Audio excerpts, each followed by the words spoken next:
Do you think that obviously ball pythons are notorious for going on food strikes? Do you think that's related to overfeeding? Obviously, there are other things that play into it, like hormones and breeding and whatnot. But I always wondered if maybe they're just, well, I guess maybe they're opportunistic feeders, so they're going to take food no matter what when they're feeding ready to eat. I think probably it's a combination. I think we're probably overfeeding, but I also think we don't provide them, or well, let me rephrase. I think most people don't probably provide them with the environmental enrichment, with the photo period, with everything else that they need. And I don't think we even truly understand how all of those things interplay and affect their hormones and affect the enzymes and metabolism. And so I think more likely if we started changing our husbandry practices and did a better job, I think we would see less snakes, ball pythons that go on hunger strikes. Yeah, because they are definitely the species in the hobby that gets the shortest end of the stick in terms of the care because they have become so industrialized. I mean, the tub systems have really taken over in ball pythons more than anything. Yeah, and I think why would you want to eat if you're just constantly fed and you just sit in a tub? You have no stimulus to do anything else. I think that's probably a big part of why. There could be other reasons, and we don't know enough. I don't think we haven't done enough testing and followed ball pythons throughout their lives and done blood work and everything to really say for sure. But I do think that if we provided them with more enrichment and took better care of their needs, we wouldn't see as much. So as a vet, how do you, because I'm sure you have many people that come in that do keep their animals in fairly plain enclosures and in sort of industrial style newspaper water dish type setups, and I'm sure you want to promote more enrichment, but at the same time you don't want to promote the type of enrichment that's going to lead to the animal being unhealthy if the person's incapable of caring for them in this more advanced way. Yeah, it's difficult. And like we have a lot of I think it's becoming um kind of passe to keep things on sand, for instance, because people are worried about foreign bodies. And so that's become a thing. But I think really if you kept an animal properly and it was on the proper substrate, you wouldn't have to worry so much about them eating things or having foreign bodies. And so it's hard to tell a brand new keeper, you know, you need to have a light. You should really have a timer on that light. You should really change the heat. You should really do all of these things because all they see are dollar signs. And it's Right. hard when they were sold a critter keeper and a piece of reptile carpet and told that's all you need. So yeah. Is that the type of client you see the most of? Are the people that just kind of walk into PetSmart and end up leaving with an animal that they didn't quite know how to care for? Most of the time, I see people like that, or I see really advanced reptile keepers that have lots of animals, but they tend to do the rack system or something similar.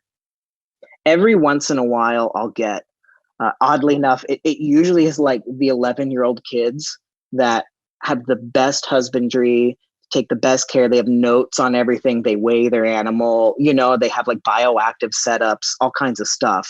But that's pretty rare to have somebody that is doing that much. So if you have a client that comes in that has their, critter keeper with their carpet and whatnot, is there any way you change their mind, or do they just kind of leave and go, well, that guy doesn't know what he's talking about?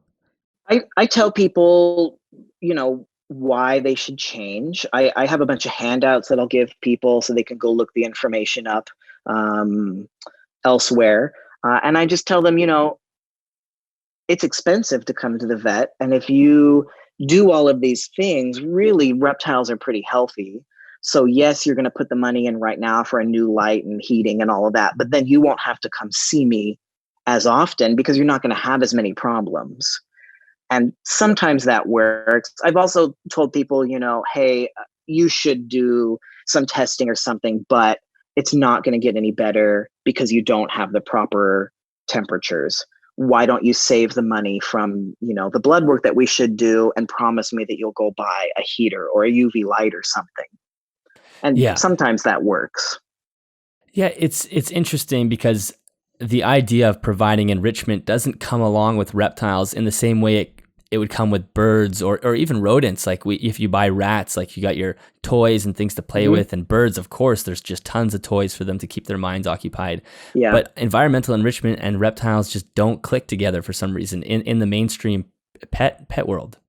Yeah. And I think it's, again, like everything, several different things, but I think we, for a long time, didn't think maybe reptiles were as intelligent or had the need for environmental enrichment. We just kind of thought, oh, they're dumb, they're reptiles. They don't have the brain that will process things. And so we just kept them in these plain enclosures and assumed they were doing okay. But really, we just didn't know what to look for.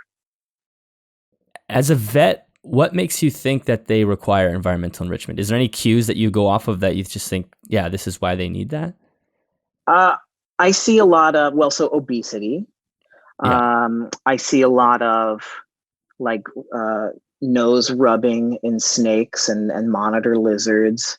And I think that's probably because the enclosure is too small or there's not enough hiding places, um, things like that. Or they'll tell me, well, they just sit there and it'll be a particularly active species, but it's just something that hangs out because there's no reason for it to move around. Right. I also go by, even though we don't know for sure what a reptile is thinking, if I can provide something and it's safe and it's not going to have a negative effect, why not provide the most that you can? There's no harm in it. And I think we will eventually have actual facts that we can point to and say, this actually does work, but why not do the best you can now anyway? Yeah, yeah, we're definitely stuck in that limbo where we're trying to work our way there, but there's not enough science foundation to just point to something immediately. I mean, there is plenty of research out there now, but there's like you said, there's really not enough to just go, this is this like the minimum standard of care. Yeah. And I think, they're not, I think environmental enrichment too, people think like elephants at the zoo kicking balls or having tire swings or, I think we can go much simpler with reptiles and you can put, like PVC pipe tubes for them to crawl through or simulate, like a mouse den for them to go get their prey out of or, just change things around for them to climb on. It doesn't have to be like complex mazes and things like that. It doesn't have to be something involved and very expensive.